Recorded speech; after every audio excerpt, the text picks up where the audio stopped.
Então, uma boa noite, pessoal. Vamos iniciando, né, as atividades do nosso GT3. O GT aí que vai fechando esse momento das etapas preparatórias para o nosso fórum. Vamos continuar, né, as nossas discussões, os nossos diálogos, né, as nossas partilhas após esse GT3 no momento do nosso fórum, que vai acontecer, então, nos dias 2 e 3, de forma híbrida, né? Então, aqueles colegas que estiverem, né, ali próximos à SEAD-FURG podem estar nos acompanhando no auditório da SEAD, e aqueles colegas que na sua inscrição forem indicando a sua participação de forma online no nosso fórum, vão estar recebendo na próxima semana o link para acessar, então, a sala, né, virtual para acompanhar o nosso fórum de forma híbrida. Então, já iniciei a nossa gravação, porque temos feito esse movimento, né, ao longo dos 2 outros GTs. As gravações, né, do GT1 e GT2 estão lá naquela pasta do Drive, o qual nós compartilhamos também o link no momento em que encaminhamos, né, ou a mensagem de homologação ou a mensagem de lembrete do nosso GT, tá? Mas vou mostrá-la aqui novamente para que vocês possam, se não conseguiram pelo link, né, acessar pelo QR Code. Para iniciar, então, a nossa noite, né, em que nós vamos estar aí fazendo algumas discussões com relação às tessituras pedagógicas, eu vou convidar o professor Daniel, secretário da nossa Secretaria de Educação à Distância, para que ele possa estar iniciando aí o nosso momento de trabalho do GT. Então, Daniel, por favor, fique à vontade. Boa noite a todos e todas. Novamente, uma satisfação poder estar aqui acompanhando, né, essas atividades preparatórias para o nosso Fórum de EAD na FURG, dar as boas-vindas para aqueles e aquelas que estão pela primeira vez, né, participando das atividades síncronas do nosso fórum, né, da preparação para o nosso fórum. A temática dessa noite, né, assim como as demais, elas são muito importantes para a organização e para o desenvolvimento das nossas atividades de EAD na instituição, né. O foco das discussões dessa noite, que vai ser aí mediado pelos colegas da SEAD, né, a professora Denise, a professora Aline e a nossa colega técnica de assuntos educacionais, Zélia, trará a discussão, né, sobre a organização curricular, o planejamento e os processos avaliativos a partir desse movimento do novo marco regulatório, né, o marco regulatório da EAD. Então, esperamos, né, que seja um momento de debate e de aprendizagens, né, e já retorno aí a palavra à professora Joaninha, que vai, né, então, passar a mediação para as gurias na sequência. Obrigado e uma boa noite a todos. Obrigada, Daniel. Então, para retomar, né, nós já fomos participando, né, quem está conosco desde a primeira etapa, mas quem chega agora nesse momento, né, do nosso GT, na terceira etapa preparatória. Então, o nosso fórum nesse ano tem como foco o novo marco regulatório, né, da EAD no Brasil, na ideia de pensarmos esses documentos, seus desdobramentos, pensando principalmente, né, o espaço do fórum enquanto um espaço colaborativo e crítico para que a gente possa ir pensando o nosso fortalecimento e ampliação da EAD na FURG, bem como a constituição das políticas institucionais a partir do que o novo documento tem aí nos mobilizado e feito pensar. Tá? Essa semana nós já vamos trazendo aqui, né, para mostrar para vocês as etapas anteriores, né, iniciamos em agosto, e estamos fechando as etapas preparatórias no dia de hoje com o GT3, Tessitura Pedagógica da EAD na Educação Superior, em que a gente vai estar com as colegas, né, já mencionadas pelo professor Daniel, né, a Zéu, a Denise, a Aline, né, que vão estar aí nos mobilizando e nos provocando a pensar, né, sobre essas discussões. E nos encontramos, então, No dia 3, no dia 2 e no dia 3, na próxima semana, né? Eu brinquei que o tempo voou, né? O mês de setembro ele passou muito rápido, né? Então, no dia 2 e 3 de outubro, nós nos encontramos. No dia 2, nós teremos a nossa abertura institucional do fórum, né? E também nós vamos ter a nossa mesa de debate. E nessa semana, nós fomos divulgando ali nas nossas redes sociais da SEAD, na página, né?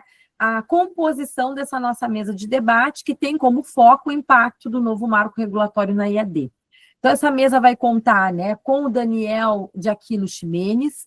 Ele é diretor da Diretoria de Regulação da Educação Superior do MEC, então vai estar conosco, né, fazendo um movimento de dialogar e trazer os impactos do novo marco em âmbito nacional. Também vai estar conosco o Ismael Helenito Silveira, presidente do Fórum Estadual de Coordenadores dos Polos do Rio Grande do Sul. O Ismael vai estar nos possibilitando pensar sobre o impacto do novo marco, né, pensando os polos e pensando o nosso cenário estadual. E na mediação da nossa mesa de debate, nós vamos contar, então, com a colaboração do professor Daniel Silveira, nosso secretário, já apresentado aqui, que já fez sua fala nesse momento, que vai estar fazendo a mediação. Então, será com certeza, né, uma abertura bastante potente, com diálogos bastante, né, enriquecedores, para que a gente possa continuar, né, esse nosso movimento aí de pensar sobre o novo marco regulatório. Depois, no dia 3, né, a gente tem os movimentos de construção das cartas de cada GT. Então, o GT1 retoma suas discussões, organizando a sua carta que vai ser lida na plenária, pela manhã, das 9 às 10h20. Depois, das 10h30 às 11h50, a gente vai estar, então, construindo a carta do GT2. E, no início da tarde, das 14 às 15h20, a organização da carta do GT3, fechando, então, o nosso fórum das 15h30 às 17h, com a nossa plenária final, tá? Nós também vamos, pessoal, organizar, e vocês vão estar recebendo tudo via sistema, tá? Um link de um grupo de WhatsApp, em que nós vamos tentar organizar uma dinâmica em que a gente consiga fazer uma comunicação mais efetiva, né? Nesses 2 dias com vocês, tá? Então, vocês também vão estar recebendo nessa semana o link desse grupo de WhatsApp, uma dúvida no ingresso na sala, ou uma dúvida estando lá no campus onde fica a localização do prédio, enfim, essas dúvidas que vão surgindo quando a gente vai tendo o nosso evento nesse processo aí de finalização e de andamento, tá bem? Bem, então, para a gente retomar e fazer a nossa linha de construção do pensamento, né, que a gente tem buscado aí realizar ao longo dos nossos encontros. No primeiro GT, nós fomos pensando, né, nas formas de oferta dos cursos, com foco em pensar como que o novo marco regulatório vem, né, pensando e organizando essas ofertas de forma presencial, semipresencial e IAD. E aí nós fomos olhando, né, como que a composição dessas ofertas vai acontecendo, pensando a ideia, né, da necessidade dos encontros síncronos mediados, da porcentagem de educação à distância, de encontros presenciais. Então, fomos pensando e articulando nesse sentido. Ao olhar, por favor, Mari, pode passar. Ao olhar para essas formas de oferta de curso, nós fomos depois pensando, né, como o documento tem nos mobilizado a problematizar os agentes da docência na IAD, e aí fomos tecendo uma série de reflexões relacionadas à ideia das atribuições, mediações e práticas que vão sendo colocadas em movimento em termos de atribuição para cada agente da docência, né, relacionado à EAD a partir desse novo documento. E agora, no nosso GT3, a gente vai estar olhando para questões mais curriculares de planejamento. Antes de chegarmos, então, a esse movimento, né, de diálogo com relação à proposta do GT, eu retomo aqui o nosso QR Code, lembrando, né, que esse QR Code vai levar vocês até uma pasta no Drive, em que nós estamos organizando todos esses documentos que estão listados aqui, dentre outros documentos que a gente vai tendo contato e vai chegando até nós, tá? E também vocês vão encontrar lá as gravações dos GTs que já ocorreram, a síntese dos GTs, né, a partir da ferramenta que a gente usa aqui na sala do Google Meet. Então, a gente está buscando, né, concentrar nessa pasta do Drive todos esses documentos e diálogos que vamos construindo desde a primeira etapa preparatório, tá? Então, aqui está o QR Code, mas lembrando que vocês também receberam este link ali nas mensagens ou de homologação ou de lembrete do nosso encontro. Por favor, Maria.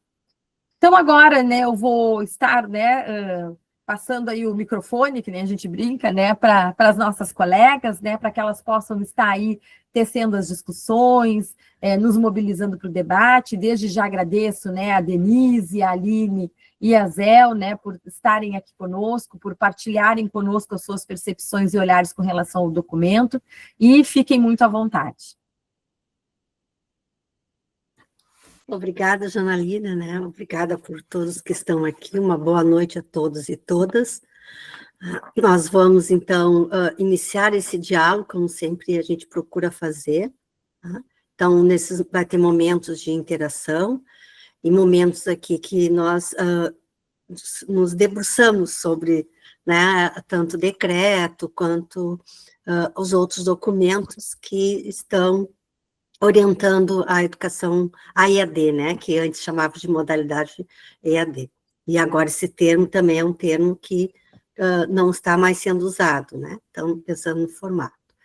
Bom, pensamos também em tessitura pedagógica, porque nós também interligamos o que orienta, quais são as orientações, né, tanto do marco regulatório, o que o decreto nos traz, e aí fizemos um cruzamento com os referenciais de qualidade, né, também que foram atualizados esse ano, e outras normativas, né, que estão surgindo, né, e como a Janalina falou, nós vamos disponibilizar essas normativas conforme, né, o governo for liberando. Tá? Bom, então, pode passar, Mariana, já ia passar aqui no computador. Então, o objetivo desse nosso GT, né, é falar, pensar sobre os modos de organização curricular, o planejamento, os processos avaliativos da disciplina, né, de forma parcial ou integral na educação à distância. Né? Então, vamos falar um pouquinho de carga horária, plano de ensino, metodologias, ou sistema de avaliação virtual, né, ou presencial. Pode passar. Nós trazemos, então, para iniciar a nossa discussão, né, um link onde vocês podem participar, né, um QR Code, onde vocês podem participar, trazendo a pergunta, né, a pergunta reflexiva. Quais os desafios e reflexões são tecidos frente à organização curricular, planejamento e avaliação na EAD, na educação superior? Aí no QR Code vocês podem, mais de uma vez, também entrar e colocar a palavra, né, ou a expressão.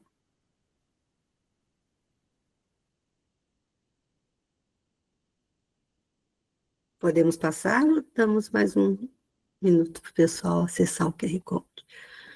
Tá, mas vamos dar mais um tempinho, Denise, para o pessoal ir acessando e poder fazer a sua participação ali para registrar, a partir das suas vivências, essas reflexões. Pensando, né, que esse novo marco regulatório, né, a gente até utiliza a palavra novo, mas ele é constituído também do que já vinha, o que era atual para nós, tá? Então, o que ele ampliou? Ele ampliou algumas definições que nos outros não eram trazidas de forma tão organizadas, né? A Edith está pedindo aí para disponibilizar o link no chat. Obrigada, Edith. Então, ele traz, né, essa possibilidade de definições até sobre o que os atores, né, e os formatos também, e ele acaba aprimorando, né, esse decreto aprimora o que nós tínhamos construído, né, o que vínhamos trabalhando com EAD há um bom tempo, né? Então, se a gente pensar os decretos anteriores, o marco regulatório anterior, o referencial de qualidade, né, foi um referencial que nós ainda estávamos com a data de 2007, né? Ele foi atualizado somente também este ano. Pode passar, Mariana, por favor. Os princípios norteadores, né? Então, pensando do marco regulatório, a questão do acesso, né, dessa educação superior de qualidade, utilizando a educação à distância, né, o ensino à distância, a garantia de uma permanência, né, sempre pensando na qualidade da educação à distância, é algo, por exemplo, nós aqui na FURG sempre procuramos atender, né, tantos referenciais, como todas as concepções do que é um curso na modalidade anteriormente falada de educação à distância. Então, essa permanência, ela inclui também os materiais didáticos, né, os materiais mais interativos, né, materiais em que o aluno também consiga ser aquele agente, né, desse processo de ensino de aprendizagem. Traz também, né, dentro dos princípios, a valorização da docência e dos polos EAD, né, então ele traz aqui papéis para essa constituição docente dentro do curso, né, e intensifica tanto a parte de estrutura e outros agentes também para os polos, a interação entre estudantes e o contexto, né, esse contexto também, o contexto pensando sempre nos materiais digitais, né, nas relações entre os professores, estudantes, e todos a gente chamava muito de atores, né, mas podemos dizer agora todos os agentes, né, que constituem a educação à distância. Ainda o desenvolvimento de competências e habilidades, né, relacionadas ao uso das tecnologias, então é algo que também precisa ser trabalhado e construído com os estudantes, sempre com esse olhar atento, né, e com essa empatia que precisamos ter, nesse momento de do uso das tecnologias, e o nosso compromisso social, né?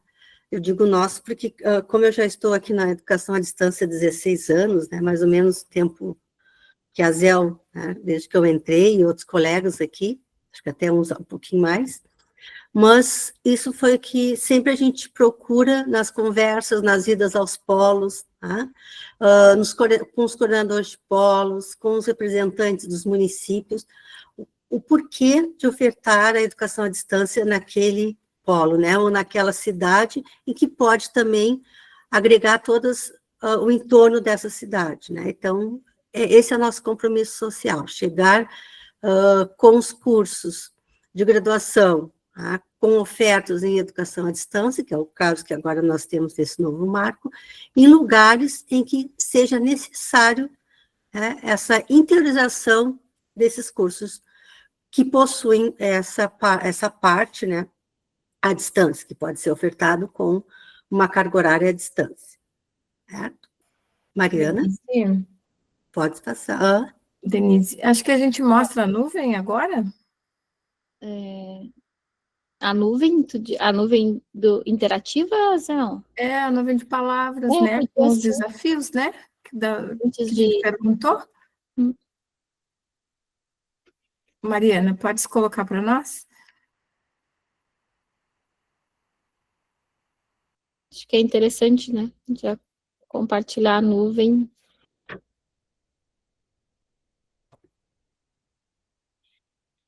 Então, né, bom, Gurias, eu vou fazer um comentário, depois, né, vocês retomem. A partir do que nós pedimos aí, da participação de vocês, depois a gente pode fazer uma outra atualização, né, algumas expressões e palavras, né, surgiram com esses desafios e as reflexões, né, sobre esse processo de organização curricular, planejamento e avaliação.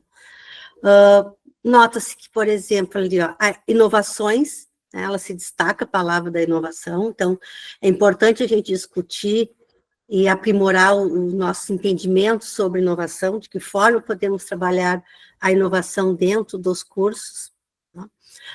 O material didático, que é o que nós estamos comentando, o desafio financeiro, né, porque agora nós também já tínhamos antes, mas agora regularizou o percentual de atividades, né, nos polos, então tudo precisa desse deslocamento. A qualidade, que é algo que a gente sempre procura trazer nos cursos, né, ofertados com essa carga horária à distância, o acesso à permanência, não sei se a Zé ou a Aline querem complementar. de alguma forma, acho que as palavras já encaminham para que eu dê continuidade, né? Porque Eu penso que sim, porque ele coloca, né? tem É o desenho do curso. desenho do curso, foi uma das palavras que eu destaco aqui, né? A questão de unidade formativa. Então, como o GT hoje tem esse foco, né, em discutir currículo, planejamento e avaliação, eu acredito que podemos dar continuidade, né? E aí, nesse sentido, boa noite, né, a todos e a todas. Eu fiz algumas, junto com as meninas, né, fiquei aí com esse movimento de apresentar aqui, a partir dos princípios norteadores que a Denise já traz, né, trazer também os pontos, alguns pontos, né, para tecer, para dar continuidade a essa tessitura, alguns pontos tanto do decreto, né, então, a ideia é que possamos ir tecendo durante essa noite pontos do decreto, né, 12.456, então, buscamos destacar pontos que venham ao encontro da discussão, e também, né, alguns pontos dentro do referencial de qualidade. Então, dentro do decreto, né, se formos pensar em relação a currículo e planejamento pedagógico, né, a gente traz, um dos destaques é o artigo 3, né, em que vai trazer essa ideia de unidade curricular, que lá nas palavras, né, estava ali, unidade formativa, unidade curricular, né, sendo um componente curricular definido dentro do projeto político-pedagógico, que tem esse objetivo no desenvolvimento, avaliação de conhecimentos e competências, sobre a responsabilidade de docentes, que compõe a carga horária do curso, né? Também apontamos o artigo 4, em que vai trazer as instituições de ensino superior deverão estruturar o seu PPC, né, o projeto de curso, em conformidade aí com o formato de oferta de curso, observando os limites estabelecidos dentro das nossas diretrizes curriculares, né? Então, nesse sentido, muitos colegas, talvez que estão aqui conosco essa noite, já vivenciaram processos, né, de passar, né, por reformulações de um projeto político-pedagógico, né, e nesse sentido, sabemos, né, e temos aí reflexões e apostas, o que é para nós, né, vivenciar esse movimento de currículo e planejamento, né, qual a tessitura principal para pensar currículo, né, para pensar um processo de, tanto, claro, hoje a discussão aqui é na educação à distância, né, mas muitos de nós, mesmo no presencial, hoje estamos nos desafiando, né, e a discussão também nos leva a isso, a pensar, por que não carga horária de atividades à distância dentro da presencialidade. Então, nesse sentido, próximo, por gentileza. Também destacamos o artigo 25, como a Denise já apontou, né, em relação aos materiais didáticos, né, utilizados na educação à distância, deverão refletir o planejamento pedagógico, a organização curricular do curso, a unidade curricular em que está inserido esse material pedagógico, asseguradas a qualidade e a efetividade do processo de ensino-aprendizagem, sobre a coordenação pedagógica do docente, né? Então, esse destaque aí também em relação aos materiais pedagógicos.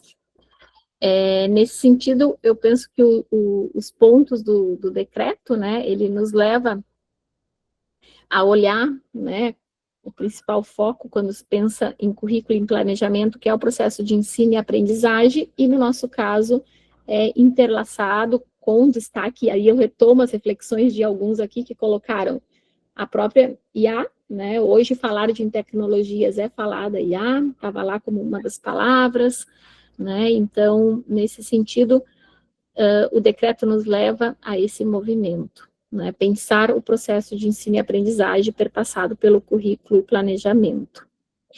E, dando continuidade, por gentileza, também, né, para que possamos fazer essa tessitura, alguns pontos, principais pontos, né, que destacamos para essa noite, dentro dos referenciais de qualidade.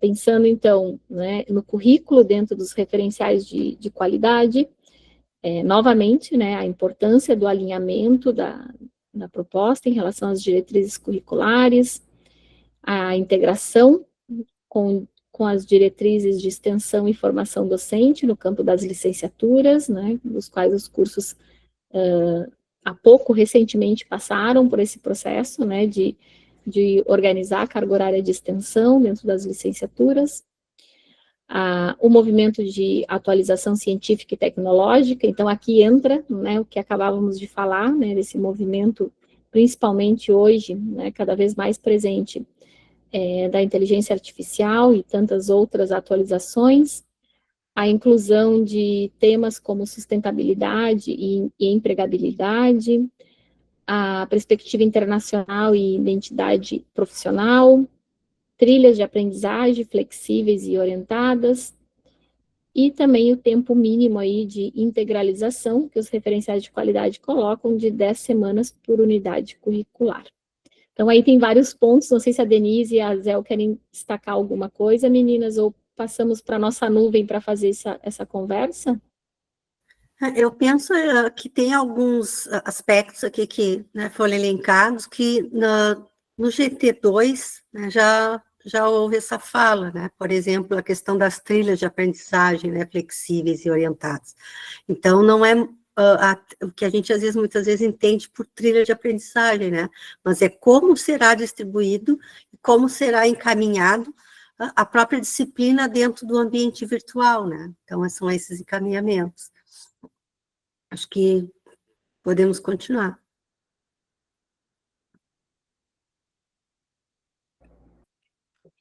E, nesse movimento, olhando, então, para o planejamento pedagógico, né, destacamos alguns principais pontos também dentro dos referenciais de qualidade, né, e, então, nesse sentido, reforçamos, né, a importância desse projeto pedagógico de curso, né, é o documento central, né, dessa discussão, e nos leva ao movimento de articulações. Depois a Zel vai trazer mais um movimento mais de organização. Eu destaco aqui alguns pontos mais de reflexão para pensar, né, que é a articulação entre atividades presenciais e à distância, a definição clara de objetivos de aprendizagem, as estratégias metodológicas colaborativas e interativas, trazer esse movimento de planos de ensino elaborados por professores regentes, a organização de turmas e o sentimento de pertencimento, né? Então, esse movimento que tanto eu diria que a educação à distância da FURG, né? Eu que há muitos anos atrás, acho que aqui também está comigo a Joyce, trabalhávamos na educação à distância da UFPEL, né?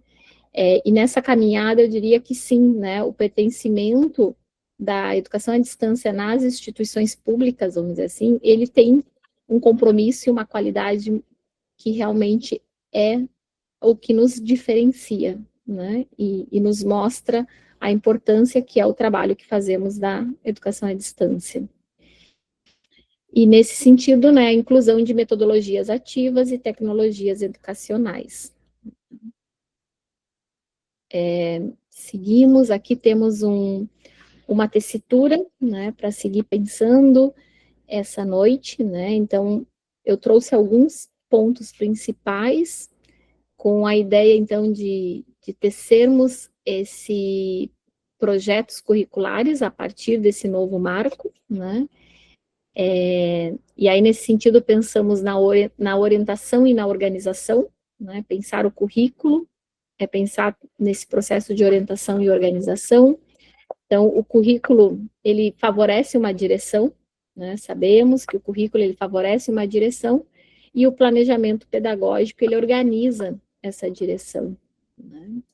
Então, é um movimento coletivo, né? É um movimento que se dá mediado, sim, por um coordenador, né? Que sabemos que é a importância, mas essa tessitura de currículo, né? As direções que tomamos, ela se dá nesse processo coletivo entre professores e estudantes, transformando, então, o conteúdo em atividades e estratégias concretas para os alunos.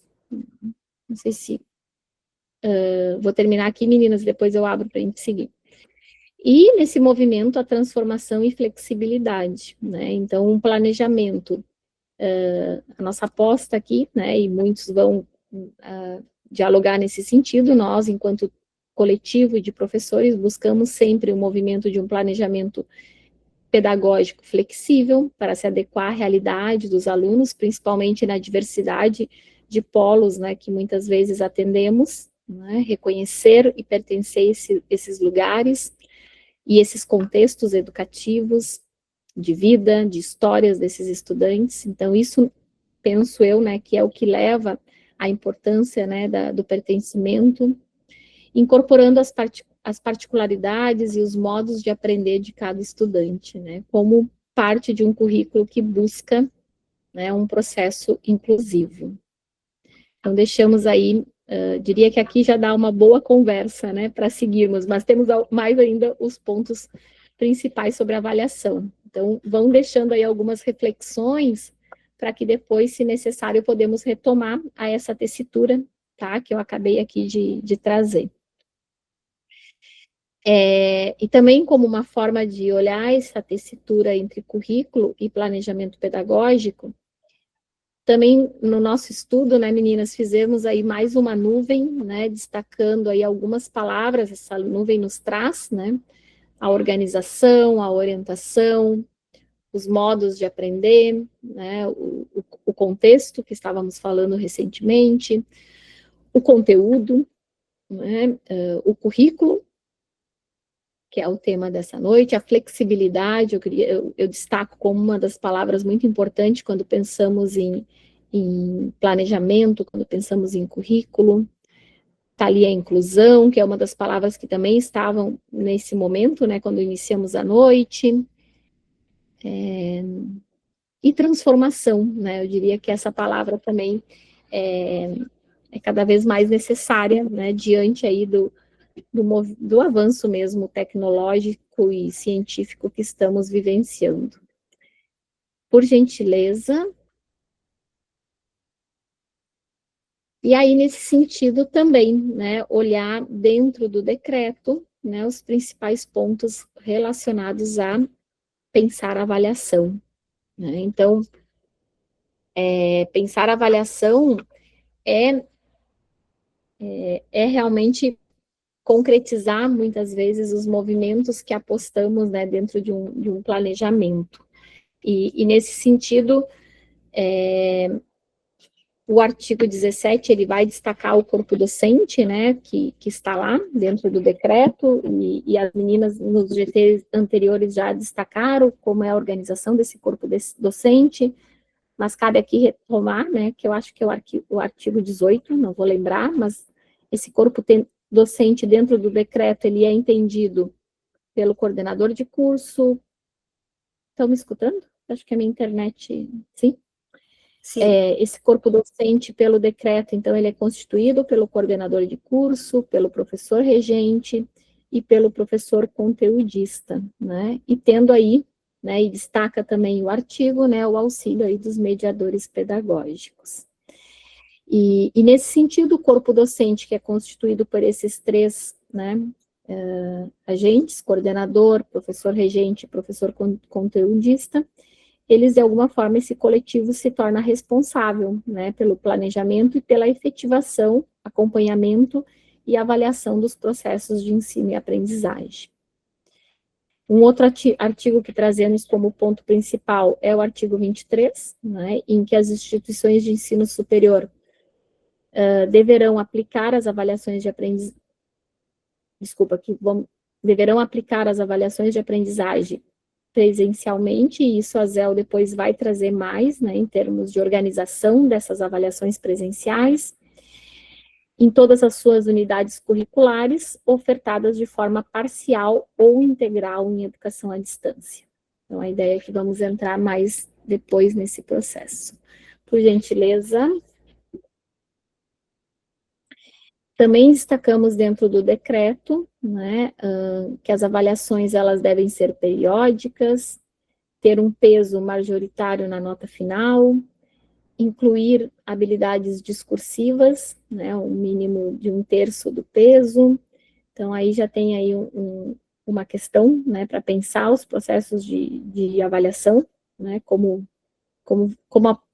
o decreto traz e, de alguma forma, como apostamos esses processos, né. Eu destaco a ideia de que as habilidades discursivas é uma importância, né, dentro do nosso trabalho da educação à distância. Trabalhar essas habilidades discursivas é um destaque, né, para o nosso trabalho. E também o artigo 24, que são as instituições de ensino superior serão responsáveis por assegurar a identificação de estudantes na avaliação de aprendizagem presenciais e à distância, né? Então, nesse movimento aí de identificação. Por gentileza, próximo. Aline, só vou fazer um complemento, né, que eu acho que é importante, assim como tu destacou, eu também destaco, desse 1/3, né, de peso da avaliação ser o desenvolvimento dessa habilidade discursiva, né? Então, isso traz muito forte também no Marco, né? Ele pontua que não só as atividades de objetivas, né, ou de resoluções, mas desenvolver essas outras habilidades, né? Pensar muito na questão da escrita, da análise, da reflexão do estudante. Então, o decreto, ele nos traz mais acentuado, vamos dizer assim, né? Um destaque para esse tipo de avaliação. E pensando também que a avaliação, elas têm que estar em concordância com o PPC do curso. E todos esses agentes, né, que foram comentados também no GT2 e trouxesse, eles também precisam entender e fazer parte da construção, né, desse PPC. Até porque ele é pensado num coletivo, né? E depois é o que vai nortear o curso. Então, nesse sentido que é importante, tendo o coordenador do curso, né, o que faz todas as mediações e faz as interlocuções, né, e direciona também em muitos momentos para a construção, né, do PPC, mas outras pessoas, né, outros atores, que agora nós temos esses agentes, precisam estar em plena concordância, né, e também de forma reflexiva também sobre esse PPC, porque isso também será avaliado. Antes não era tão... tinha as avaliações, mas não era algo tão pontual. E agora essa costura, né, essa tessitura vai ser importante para os novos cursos, né, com esses outros formatos. Perfeito. E nesse sentido, né, complementando, né, os principais pontos dos referenciais de qualidade, né, então, vai muito ao encontro do que a Denise estava falando, né, uma avaliação formativa e contínua, né, com foco em competências reais, pensamento crítico, resolução de problemas, comunicação, e aqui a gente poderia agregar tantas outras, né, porque poder fazer uma avaliação centrada na ideia de resolução de problemas vai ao encontro de pensar uma avaliação que tem aí desde uma perspectiva que não é somente no final, né, mas sim um processo contínuo de avaliação e levar essa ideia de pensamento crítico. Eu diria que agregaria aqui também a ideia de uma pesquisa, de um educar pela pesquisa, né, compreendendo que o pensamento crítico ele passa pela autonomia desse estudante, né, e nesse sentido, agregaria também mais uma das competências, que é a possibilidade da autonomia e também de que esse estudante cada vez mais vivencie essa interatividade, né, que a educação à distância nos possibilita.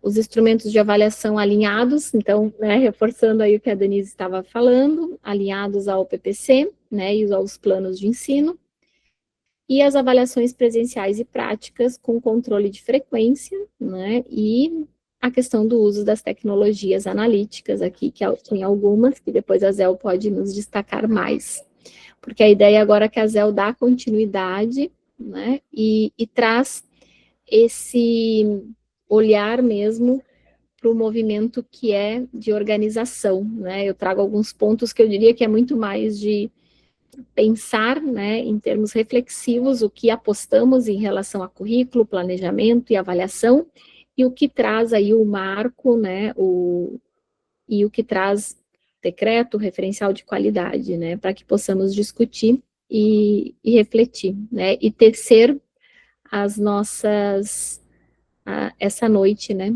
Então, novamente, mais uma tessituras apresentamos. Então, destacamos aí a interatividade, que acabei de falar, traz aí essa questão da presencialidade, que a nossa história da educação à distância da FURG sempre tivemos movimentos, né? Sempre tivemos a presencialidade dentro dos polos, a resolução de problemas, pensamento crítico, acompanhamento, avaliação presencial, autonomia, comunicação, mediação pedagógica, é outra palavra muito presente dentro dos documentos. Penso que é isso. Convido a Zéu agora a dar continuidade. Muito obrigada. Obrigada, Aline. Boa noite a todos que nos assistem, né? Estão conosco aqui de forma síncrona e que estarão conosco também daqui um pouco, né, de forma síncrona, vão nos ouvir. Essa proposta do fórum, ela já vem nos colocando, né, essa dinâmica de estar de forma síncrona, mediada, e também estar de forma síncrona, e poder ter ferramentas de comunicação para que nós possamos estar juntos, né, a proposta do grupo do WhatsApp, para que a gente possa ter uma comunicação em tempo real e mais efetiva. Isso tudo faz parte, né, desse contexto, desse universo da educação à distância, e também nos provoca, né, a encontrarmos maneiras de colocar em prática o que os novos referenciais vêm nos trazendo, né. Então, nessa questão, nessas tessituras que a gente vem fazendo esses cruzamentos entre o marco referencial, as DCN, os referenciais de qualidade, a gente vem, então, trazendo alguns destaques, né? E no sentido da carga horária, especificamente, nessa tessitura mais organizacional, mesmo nesses formatos de oferta, o marco nos traz, né, no artigo 5º, que os cursos de graduação presenciais, semipresenciais ou à distância deverão ter a mesma duração e o mesmo prazo para a integralização da carga horária, observadas as diretrizes curriculares nacionais. Ou seja, as diretrizes, elas direcionam, né, que tem cursos que podem ser precisam ser totalmente presenciais, outros cursos podem ter 30% de carga horária EAD, outros têm que ter 20%, sendo 10% presenciais, 10% síncronos mediados, né? Esses formatos foram apresentados, né, no GT2, assim, com mais profundidade. Então, em relação à carga horária, é isso, né? Considerar as diretrizes, né, quais os cursos que podem, quais não podem, os que podem, quanto podem, né, e então, né, traz ali daí no artigo 10 a 12, mais especificamente, né, que os percentuais mínimos de carga horária presencial e síncrona, né, presencial mínimo 70%, presencial, os cursos semipresenciais, mínimo 30% presencial e mínimo 20% presencial ou síncrono mediado, e da EAD, então, mínimo 10% presencial e 10% presencial ou síncrono mediado. E no sentido, né, da carga horária, né, também tem uma questão de tempo mínimo, né, de integralização de cada unidade curricular, que a recomendação são 10 semanas, né, para garantir a maturação dos saberes. Existe também essa questão de uma relação numérica adequada, né, entre o número de estudantes, a carga horária semanal de cada docente e dos mediadores, né, para poder garantir essa qualidade e essa interação. E também uma questão dessa carga horária quanto aos materiais didáticos, né, os tipos de materiais e o tempo que o estudante precisa para dedicar a estudar esses materiais, né. Então, existe essa métrica entre todas essas questões no sentido da carga horária, tá. Quanto ao plano de ensino, né, no artigo 3º, inciso 7, já foi mencionado, né, a gente até trouxe aqui de novo por uma questão até de reforço, né, também, né, traz o que é o conceito, né, de unidade curricular, né, o componente curricular definido no projeto pedagógico do curso, com o objetivo de desenvolvimento e avaliação de conhecimentos e competências, que são as competências, né, agora também tem um papel bem importante, né, avaliar por competência, né, isso está entrelaçado, né, vejam que o PPC, ele é todo... ele se responde, né? Ele propõe e ele propõe, ele desenvolve e ele responde, né? Ele avalia, ele tem toda uma dinâmica coesa, né? De pensamento no sentido da execução do curso.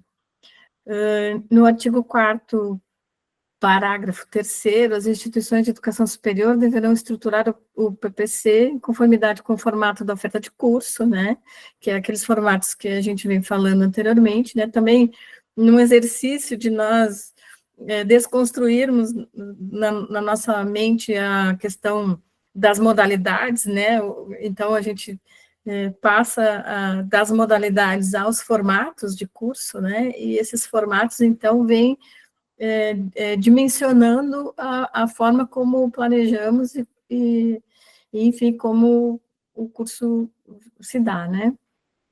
O artigo 25 também vem trazendo sobre a questão dos materiais didáticos, né? Da educação à distância deverão refletir o planejamento pedagógico e organização curricular do curso, unidade curricular, sempre, desculpe, considerando a questão da competência a estabelecer, né, a desenvolver. Então, os materiais, e a inclusão, né, temos alguns desafios, né, a questão da inclusão, a questão da interação, a questão das tecnologias, né, da mediação pelas tecnologias, da questão discursiva, das análises, das sínteses, né, temos aí algumas questões bem importantes para considerar. Pode passar? Então, né, assim, o plano de ensino, então, os planos de ensino devem ser estruturados conforme as DCNs, que exigem o uso das tecnologias integradas, ou as TICs, né, que a gente conhece, estratégias pedagógicas inovadoras, avaliação de competências, metodologias ativas, além da inclusão de atividades síncronas e presenciais, conforme as novas exigências de flexibilidade e interação real. A carga horária deve ser integralizada por meio de modalidades síncronas e assíncronas, com o plano detalhando as atividades e formas de avaliação, garantindo a autonomia do estudante e a equidade no acesso à educação. O plano de ensino, ele é como um roteiro, né? Porque nele ele precisa estar assim, o pré, né, e o pós, e o desenvolvimento, né, então, claro, são coisas assim, não são coisas novas, né, os docentes, todos os docentes têm essa prerrogativa, né, de pensar na ementa, de construir o plano de ensino, de pensar nas atividades, né, de construir um sistema avaliativo, isso não é novidade, né, mas o que a gente tem de desafios com o novo marco são questões do compromisso social mesmo, né? Que a gente vê, por exemplo, a questão da inclusão, né? É quase, exatamente, é um contrato pedagógico, né? Bem observado. Pode passar, Mariana. Então, em relação às metodologias, né, os como, né, Então, no artigo 3º, parágrafo 4º. Artigo 3º, parágrafo 4º. As atividades poderão representar frações de carga horária da unidade curricular por meio da utilização de estratégias pedagógicas diversificadas e inovadoras, que visem ao engajamento ativo dos participantes. Tem também essa questão, esse desafio de mobilizar os estudantes, né, de fazer o engajamento, mas que não é o engajamento da rede social, assim, né, no sentido de seguir, compartilhar, curtir, seguir, compartilhar, né, é uma questão de efetivamente colocar o processo de aprendizagem de uma forma dinâmica, né, tanto das propostas que estão ali, quanto do quanto o estudante se envolver com as propostas que estão ali, mobilizar, né? Essa mobilização também, estamos repletos de desafios, né? Nessas tessituras a gente está vendo que temos algumas estratégias para construir aí, né? Artigo 13, parágrafo 3º. Os requisitos específicos deverão garantir a adequação das metodologias e dos processos de ensino-aprendizagem.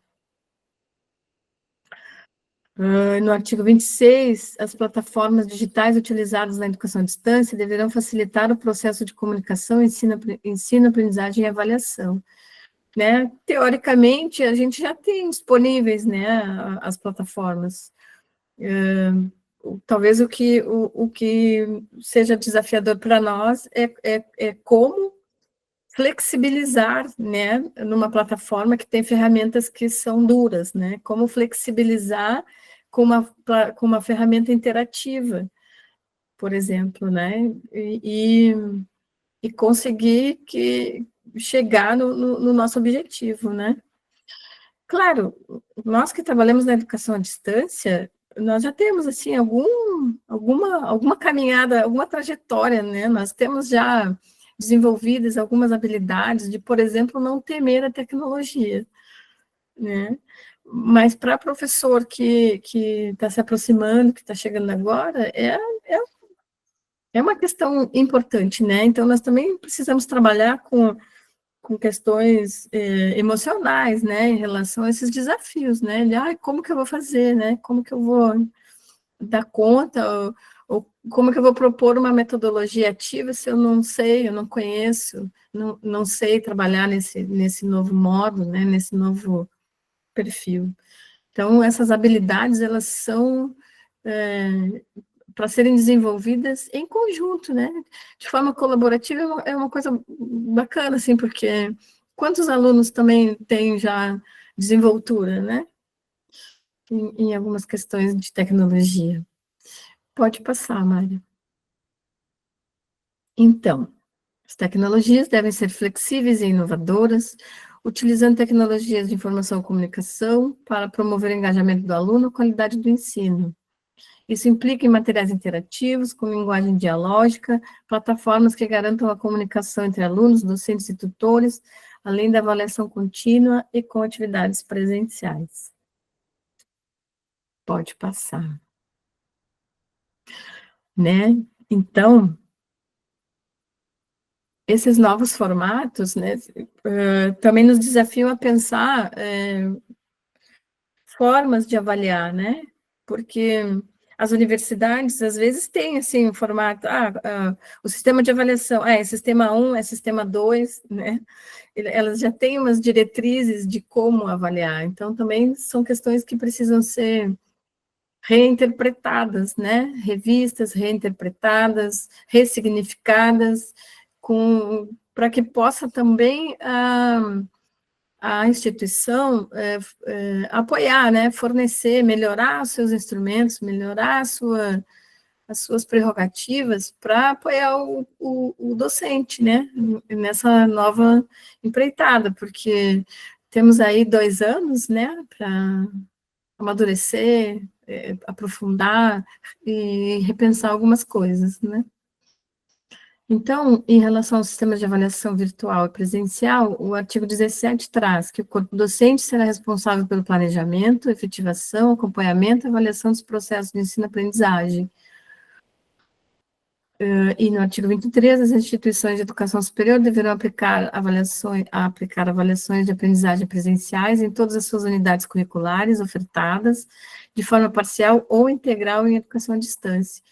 Então, claro, para os cursos semipresenciais, o polo, ele se torna um espaço de referência de mais presença, né? O próprio campus, né? Os campos, os polos, mas para a EAD a gente vai precisar retomar o que nós tínhamos, né? Quando a EAD começou, era assim, um encontro presencial de avaliação por disciplina, por semestre, não era isso? Então, nós tínhamos toda uma logística que funcionava, e depois isso foi se dissipando, e agora é uma retomada, né? No meu entendimento, é uma retomada. Claro que agora virão outras pessoas, né? Outros papéis que eles estão colocando, né?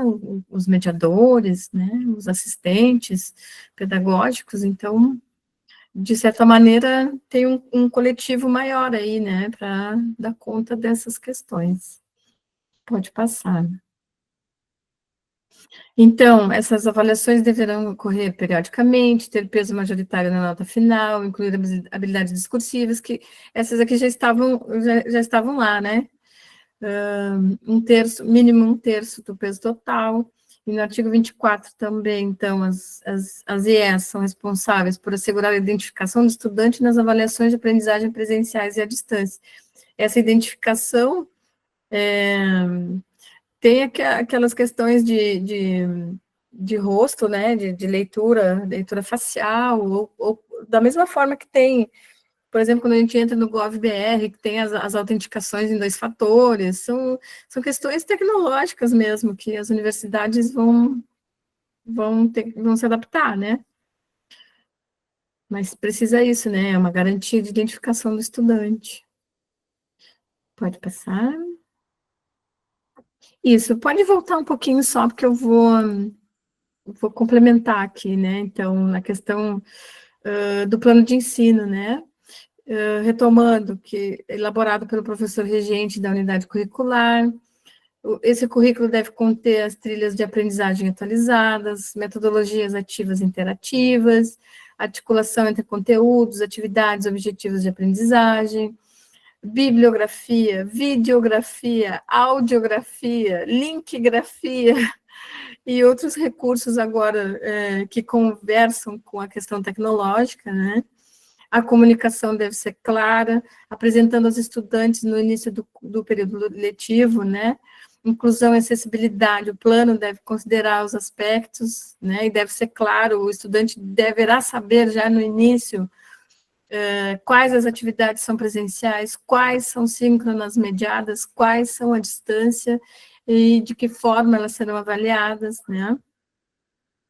As metodologias ativas e colaborativas, então, promover participação, reflexão crítica, construção coletiva do conhecimento, com alguns tipos de atividades, né, presenciais, por exemplo, o uso de laboratórios, a questão dos estágios, as ações de extensão, as avaliações presenciais, o controle da presença presencial, né, já está dizendo presencial, as atividades síncronas, então, com interações em tempo real, com limite de participantes, né, porque também não pode ser muita gente, né, tem até uma indicação de, no máximo, 70 pessoas por docente, por sala síncrona, mediada, né, controle de frequência, e as assíncronas também, como fóruns, vídeos, estudos dirigidos, flexibilidade de tempo, as tecnologias educacionais, o AVA, né, usar o AVA, a gamificação, a realidade aumentada, a realidade virtual,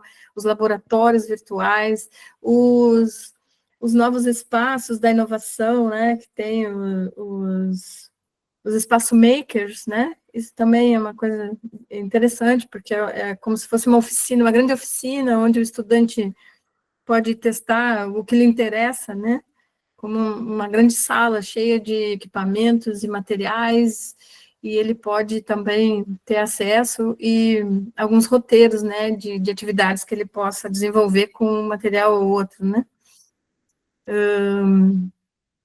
A personalização, né? Considerar os perfis diversos dos estudantes e adaptar os materiais e as estratégias conforme as necessidades dos estudantes.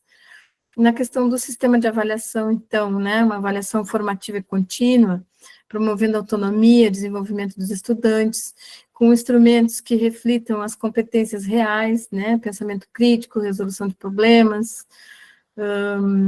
as avaliações presenciais realizadas nos polos, nos ambientes, né, com supervisão, controle de frequência, as avaliações virtuais, incluindo quizzes, provas randomizadas, reconhecimento facial, controle de acesso, as tecnologias analíticas, né, o uso de learning analytics, são ferramentas que a universidade precisa ter, né, acredito eu que até instaladas no ambiente virtual, ou outras ferramentas que se possa aplicar, né? Porque no ambiente virtual, por exemplo, é possível gerar relatórios, tanto de navegação, né, por onde o aluno andou, quanto de tempo que ele ficou em cada recurso, em cada atividade, tudo é passível de gerar relatórios e de acompanhar, né? E no Educational Data Mining, é o uso da ciência de dados, né? São questões que vão mineração de dados, de texto, e são questões que a nossa universidade tem muito, assim, que tem o C3, que tem o pessoal que trabalha com isso, que pode ser super positivo para nós fazer essas conversas, né, essas conexões com quem sabe como fazer, né, essas tecnologias, né, para diagnóstico e também para feedback em tempo real, né? Então, da minha parte, era isso, né, que eu tinha para dizer para vocês. Então, retorno a palavra para minha colega Denise para dar continuidade. Obrigada, Zé. Bom, aqui eu trago, né, exemplos que nós já temos na universidade de práticas, né, de PPC, que trazem a educação, o ensino, né, à distância, né, como parte da distribuição da carga horária. Mas antes também eu queria fazer alguns comentários. A gente não pode esquecer que esse marco regulatório, né, esse decreto, ele tem como foco orientar as instituições. Tá? E a própria criação, a atualização, o aprimoramento, que eles também dizem, do marco em relação ao que nós tínhamos atualmente até pouco tempo,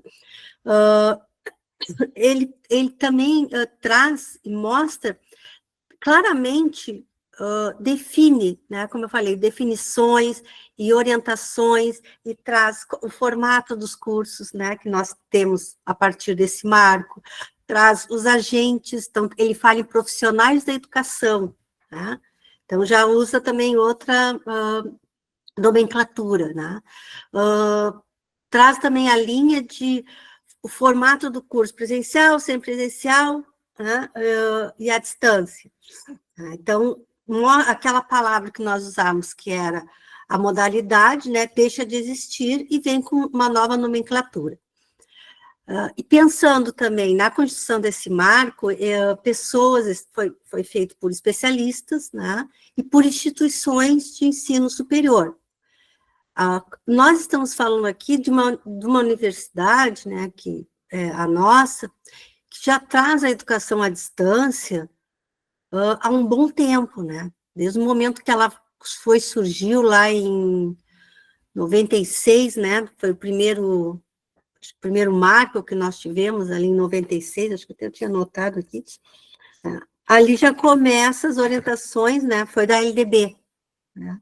Ali em 96, que mesmo não sendo específica, né, da EAD, mas tinha essa base do marco regulatório, ele começou a acontecer. Eu lembro muito bem dessa época, nessa época eu fazia um curso de especialização com a professora Débora, né, que foi uma das incentivadoras, né, que trouxe a educação também à distância para dentro da FURC, e nós já trabalhávamos com uma educação à distância, nessa época mesmo, 96, 97, por aí, que nós usávamos o telefone para nos comunicar com quem estava lá em Porto Alegre, na URGS, né? Então, esse movimento que aconteceu até agora, né, várias e várias mudanças, a gente que acompanha desde a época das nossas pesquisas, né, ele traz um marco, ele reflete isso, tá? Ele intensifica e traz objetivamente qual é o tipo, o formato desses cursos, os agentes, né, como vai ser, orienta também para o PPC dos cursos, o tipo de avaliação, tá? E esse é o documento que orienta as instituições a como se organizar dentro dessas instituições, né? Então, isso é importante a gente relatar, porque nós já tivemos também uma fase que tínhamos professor conteudista, né, e professor formador, se eu não me lembro, e geralmente era o mesmo, né, eles só tinham um valor para a bolsa, não lembro se os valores eram diferentes, acho que não eram iguais, mas um tempo para ele criar o conteúdo, elaborar, e o professor formador é aquele que pensava o desenvolvimento dessa disciplina dentro do ambiente virtual, tá? E isso também já foi falado nos outros GTs. Então, não é algo novo, né, mas é algo que vem para consolidar tipos de oferta agora, né? Não mais modalidades, que antes nós tínhamos a modalidade presencial e a modalidade à distância. Agora nós temos formatos de cursos, né, para a educação superior. Aqui, o PPC, né, eu atuo no curso de licenciatura em matemática, né? Tem outros colegas que podem estar aqui que também atuam, e eu trouxe o PPC de matemática porque é algo que eu conheço e trabalho, né? E trouxe o PPC da pedagogia, porque também nós temos muitas colegas aqui que trabalham no curso de pedagogia, e foi, acho que se não foi o primeiro, né? Os dois mais ou menos na mesma época, acho que a pedagogia já foi o primeiro, que começou a trabalhar com formato de disciplinas com uma carga horária à distância. Então, olhando o PPC, né, depois se alguém quiser navegar e olhar, na pedagogia, eu vou falar, aqui a professora Janalina também trabalha, ela pode me ajudar se eu falar algo que não esteja de acordo, mas como a pedagogia ali é dividida em núcleos, né, núcleos, o que eu observei nesse PPC? Que eles procuraram trazer pelo menos uma disciplina de cada núcleo, ter uma carga horária à distância. Tá? Então, essa foi a minha observação olhando o PPC, eu não participei dessa construção. Tá? Então, tem disciplinas, por exemplo, que tem são 3 horas aulas, né, semanais, e aí 2 horas aulas presencial, né, e 1 hora aula à distância. Tá? Assim como tem outras, trabalho com 2 horas de atividades presenciais e 5 horas de atividades à distância, né? E contemplando, são muitas as disciplinas de iniciação à docência, depois docência 1, 2, 3, algo assim, né? E junto com essa atividade à distância, também nessas 5 horas tem as atividades, né, de inserção nos ambientes educativos. Tá? Então, essa foi uma observação que eu trouxe, assim, né, de uma experiência que a gente já tem na universidade, de um PPC com uma carga horária, né, distribuída em algumas disciplinas à distância. O mesmo acontece no PPC da matemática, só que no PPC da matemática foi pensado, né, foi pensado em disciplinas relacionadas à educação. Então, por exemplo, a gente tem educação matemática, docência e educação matemática, né? Educação matemática e docência 1, docência 2. Essas têm uma carga horária à distância. Tá? Assim, por exemplo, o estágio, a disciplina de estágio tem uma carga horária à distância. Tá? Então, disciplinas ligadas à educação possuem essa carga horária à distância. Tanto que quando a gente organiza a disciplina dentro do ambiente virtual, por exemplo, eu e outras colegas, a gente procura, né, deixar bem descrito, é isso que também traz o marco, né? Qual vai ser o cronograma da disciplina? A gente já, além de colocar o plano de ensino, o cronograma, as datas ou semanas que vai ser desenvolvido, em cada bloco, vamos dizer assim, a gente coloca ali, ó, essa atividade, nós vamos ter a nossa aula presencial, a atividade à distância é esta, né? Aí tem os recursos, enfim, tem toda essa interação. Tá? Então, isso está explícito já no plano de ensino, tá? Que é o que coloca também no marco.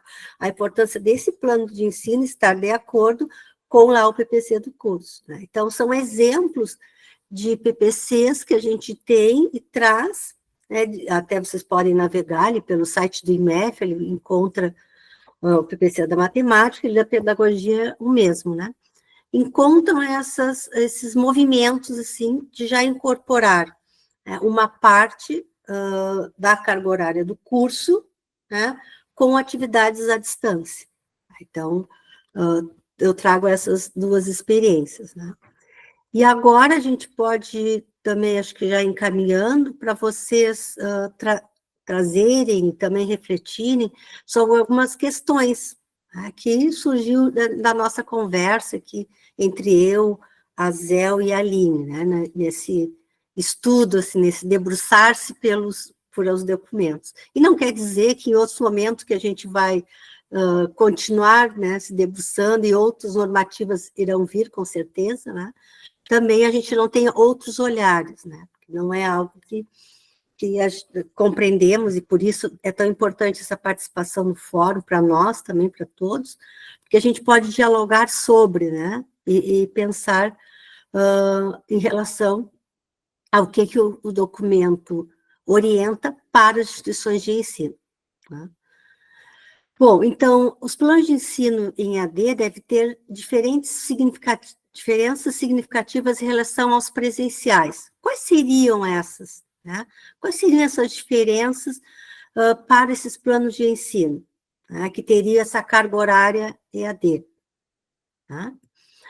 E a avaliação contínua pode ser mais eficaz do que provas presenciais tradicionais no contexto da EAD, porque a avaliação da EAD, ou esse encontro presencial, não necessariamente, né, e a gente sempre procura, por todos os nossos estudos e anos de experiência na EAD, que não seja do professor ir lá aplicar uma prova, né, apenas o instrumento avaliativo, mas que seja esse momento de interação com os estudantes, né, de troca, de escuta, e isso pode se configurar uma atividade avaliativa, né, ele tendo claro qual é o objetivo, né, e a intencionalidade desse encontro.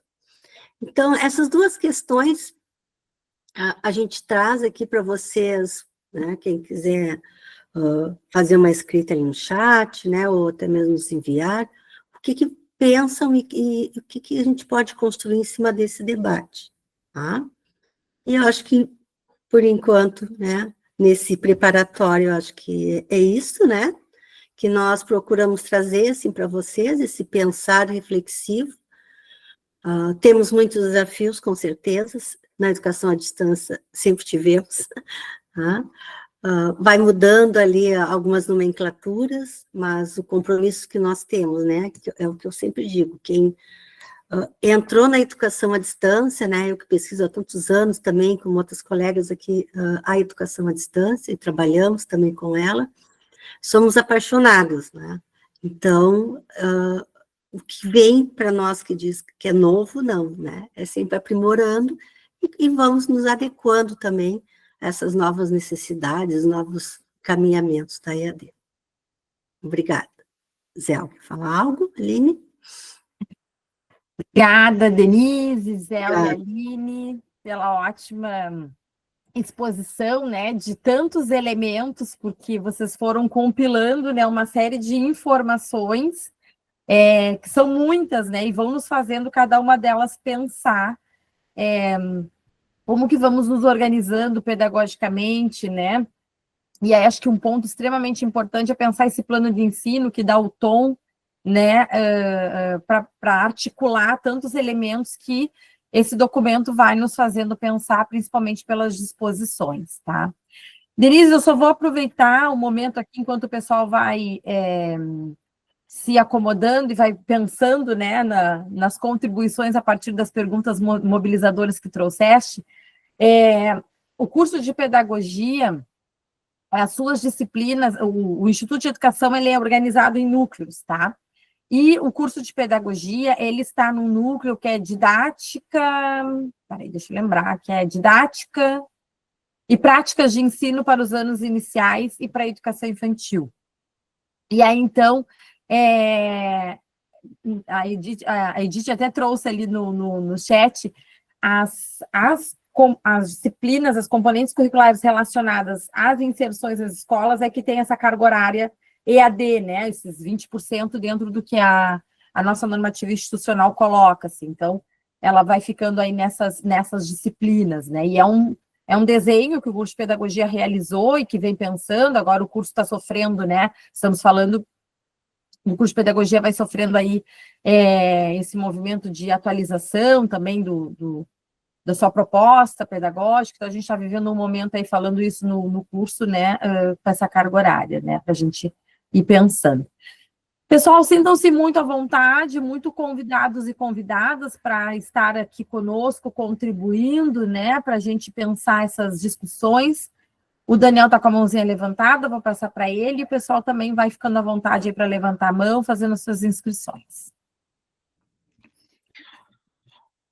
Inicialmente, agradecer aí a fala das colegas, né, eu acho que trouxeram, fizeram destaques em aspectos que são essenciais para a gente pensar essa arquitetura pedagógica, né, e a forma como a gente pode desenvolver os nossos cursos EAD, mas também as nossas disciplinas com carga horária EAD no presencial, né. E essa primeira provocação aí feita pelas gurias, né, sobre a questão do plano de ensino, eu sempre resgato um pouco assim a minha caminhada dentro da EAD e o quanto ela me faz refletir sobre a prática e o quanto trabalhar na EAD contribui para que eu utilize ferramentas, né, e possibilidades do EAD também no presencial.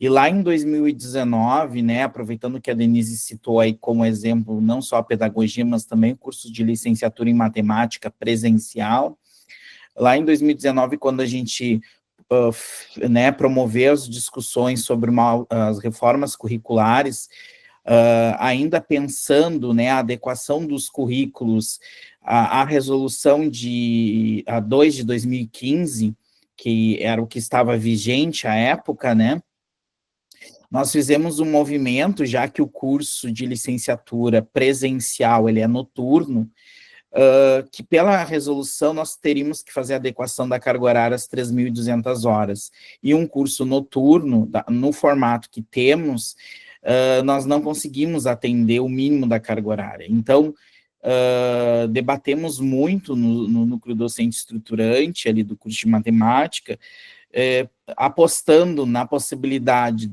né, do formato em algumas disciplinas de carga horária parcialmente, né, com carga horária EAD, justamente, né, como uma estratégia para dar conta dessa carga horária mínima estabelecida pela resolução naquela época.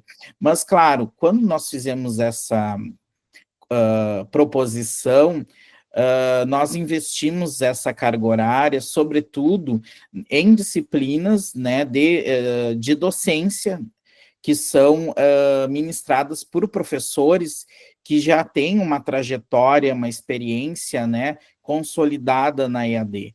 Até porque também nós vimos um movimento de alguns colegas da área mais específica da matemática que não se sentiam à vontade, justamente porque relatavam, né, essa dificuldade de pensar, né, o ensino da matemática, né, os conteúdos de cálculo, de álgebra, a partir dessa outra modalidade, né.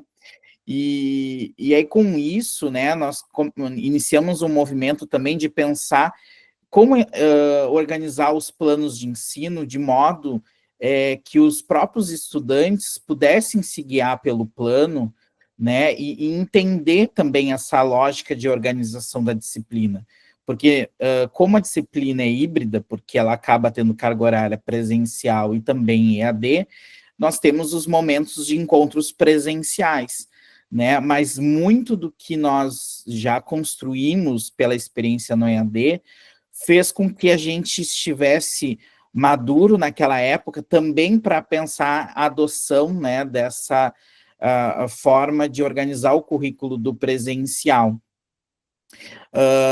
Mas eu entendo ali pela primeira questão, né, que está sendo apresentada aqui para nós, que é necessário sim, né, o plano de ensino ele precisa trazer elementos, né, que vão indicar, né, e eu acho que a Dani ele colocou, né, essa necessidade de estar bem definido esses caminhos, né, para que o estudante ele compreenda.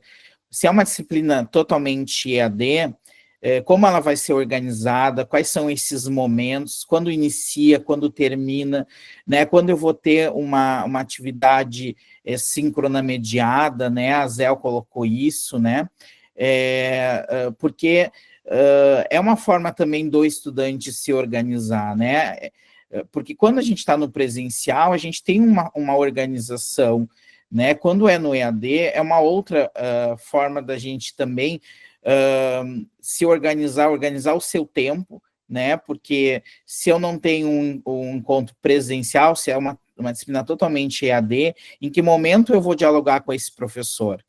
Né, em que momento, se for no caso de uma disciplina do presencial, que não tem a figura do tutor, eu preciso ter um canal, né, que eu consiga, enfim, tirar as dúvidas com o professor. Então, é importante que o plano de ensino também seja mais um documento, né, que balize essa organização, essa arquitetura pedagógica junto com o estudante, né, com início, com meio, com fim, não como modo de engessar, né, mas como balizar essa organização, tanto para o professor quanto para o estudante, né, e que isso se reflita, obviamente, no AVA, né, pensando que o plano de ensino também é parte desse contrato pedagógico com o estudante.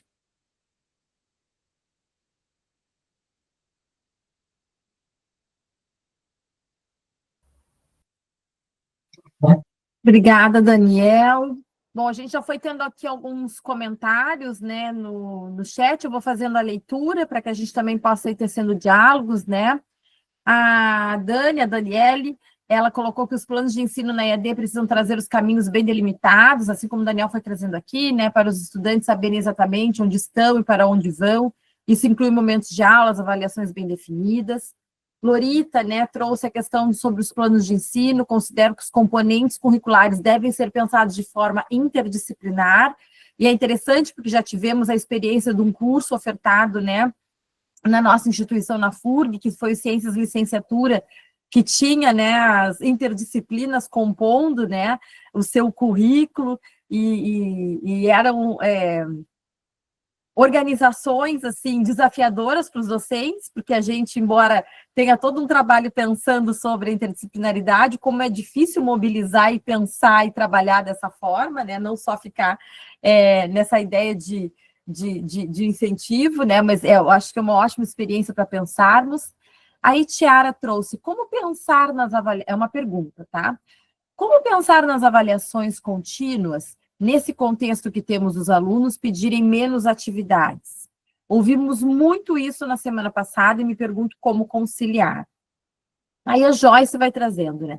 Talvez com o aumento de prazos das atividades, porém, tem que se pensar em um número reduzido de tarefas. Também pode afetar a qualidade. Aí é uma discussão que a gente vai fazendo, né? Sobre essa questão desse número de tarefas, sobre a qualidade, será que são correspondências, né? Como é que a gente trabalha com essa discussão, né? A Itiara concorda com as colegas do quanto é preciso colocar na balança tudo isso para pensar. E, Zé, tu quer que eu leia ou tu queres comentar? Né, que é a questão de pensar o percurso formativo com atividades virtuais interativas, né? E aí vem essa ideia da gente também pensar essa ampliação, né, das estratégias e das possibilidades, né? A Zé foi trazendo aqui no comentário jogo, quiz, vídeo com perguntas ao longo. é conhecer as possibilidades das tecnologias digitais disponíveis, né?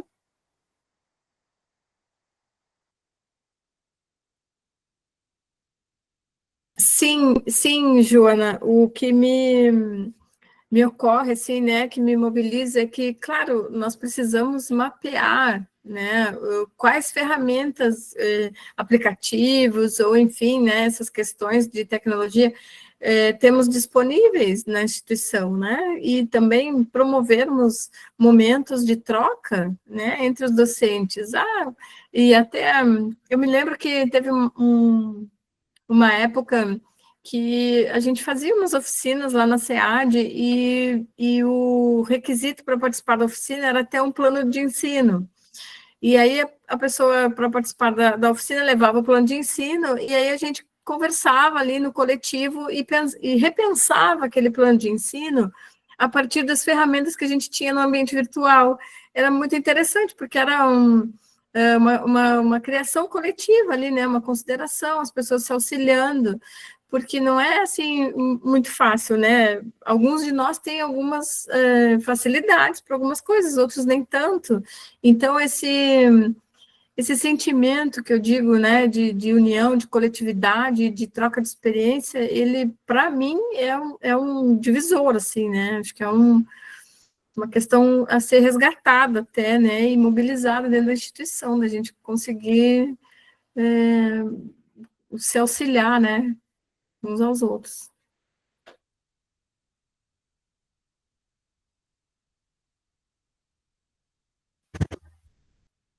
E eu fico pensando no espaço do fórum, Zé, né? Eu fico pensando assim, esse fórum neste ano foi para que a gente pudesse fazer uma imersão, fazer uma compreensão do que este documento tem nos colocado aí, né? E temos essa janela, né, que foi colocada de 2 anos para as adequações, conforme o próprio decreto já vai sinalizando, e dessas provocações, que outras mobilizações a gente precisa fazer, principalmente pensando nessa ideia de uma formação coletiva, cooperativa, em que a gente possa, né, a partir do que a gente vai, né, nesses processos de constituição da docência, do nosso fazer como agentes da docência, para a gente usar esse termo, né, que torna, né, esse fazer também mais coletivo, né, como nós vamos nos mobilizando e vamos pensando dentro dessas nossas experiências e aprendendo uns com os outros, né, nessa partilha que é fundamental, né, para a gente poder ir pensando nos nossos processos também.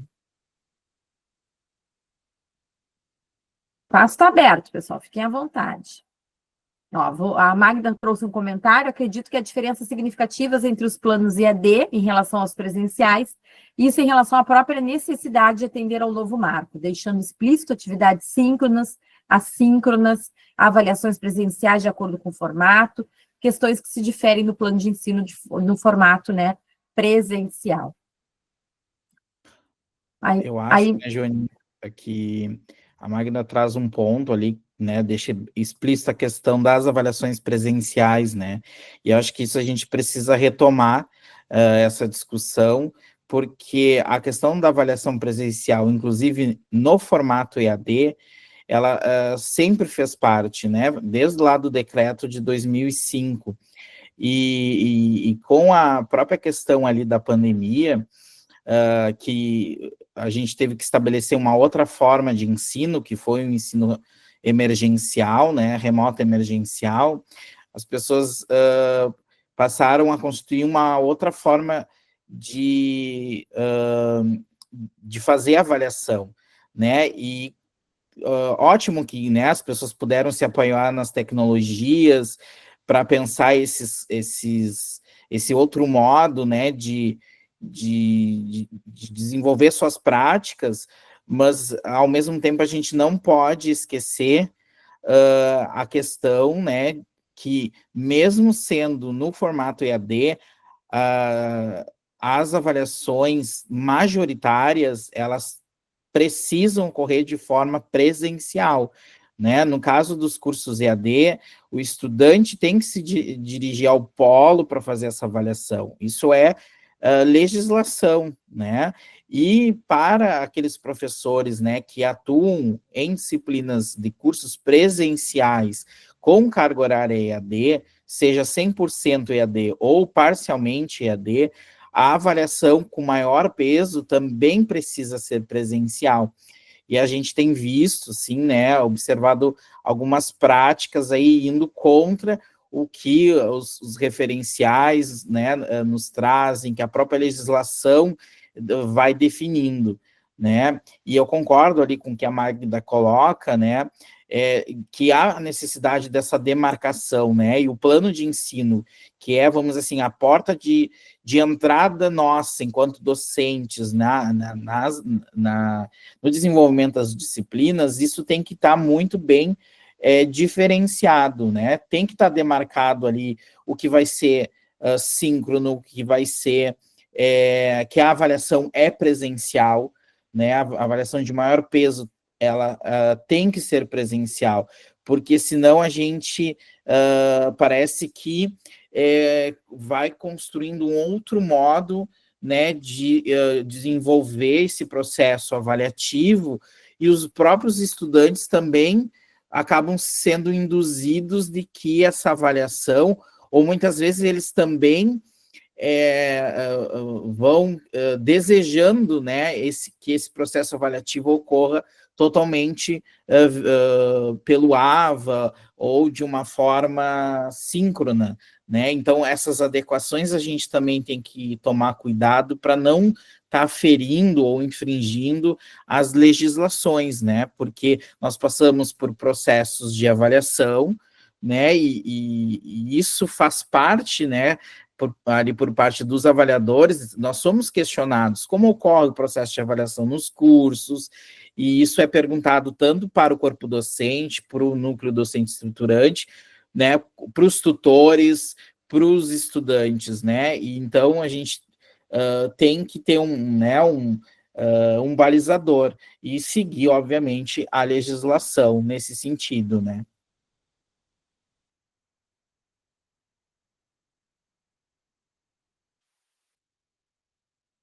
E 4, né? Passamos aí um pouquinho do nosso teto, né? Acredito que a gente fecha aqui a nossa noite, até para respeitar o nosso combinado, né? Que é de encerrar pelo menos as atividades dos GTs. Só vou aproveitar aqui para fazer a leitura dos comentários que seguiram, né? Com a Itiara botou que vai ter que se ausentar. A Joyce, né, foi trazendo a questão de que pensa que as ferramentas e estratégias estão sempre dentro de um contexto bem definido, o público do curso sempre vai dizer muito sobre a construção do plano de ensino das disciplinas, especialmente na EAD, e a Edith também vai contribuindo conosco, dizendo que entendo que como os planos de ensino precisam ser validados, como não conhecemos estudantes, a arquitetura do componente curricular no AVA deve estar bem estruturada, com flexibilidade, adequação às demandas de estudantes. Então, pessoal, aproveito aqui, né, para retomar, né, o nosso cronograma. Nos reencontramos quinta-feira que vem, agora, né, numa outra forma, né, com esse momento híbrido, em que vamos estar lá no auditório da SEAD juntas e juntos, e também para aqueles colegas que escreveram que vão estar de forma online, fazendo um movimento de abertura do nosso evento, que já está em andamento, né, numa ideia mais de uma abertura institucional, a nossa mesa de debate. No dia 3, a ideia é que a gente possa ir retomando as discussões que iniciamos nessas etapas preparatórias, e isso é fundamental sempre dizer. Estes momentos preparatórios, né, eles foram momentos de uma aproximação com o documento, de mobilização do pensamento, né, de produzir essas inquietações para que a gente possa sair daqui continuando, né, a pensar sobre essas mobilizações que cada apresentação nos GTs foi trazendo. Então, a ideia é que possamos nos reencontrar, principalmente ali no dia 3, né, em que nós vamos estar retomando esses momentos aqui do GT para estar construindo a nossa etapa, as nossas cartas, né, para o momento da plenária final. Então, gostaria mais uma vez de agradecer a Zé, a Denise e a Aline, agradecer a todas e todos vocês que ficaram aqui conosco, que foram nos acompanhando ao longo dessa etapa preparatória, né? Muito bom essas nossas noites de quinta-feira de debate, né? Foram noites aí de muitas partilhas, muitas aprendizagens, então queria agradecer muito vocês, e ficamos aí no aguardo para que a gente possa estar se reencontrando na semana que vem, finalizando, então, o nosso Fórum 2025. Muito obrigada, uma boa noite e até a próxima semana.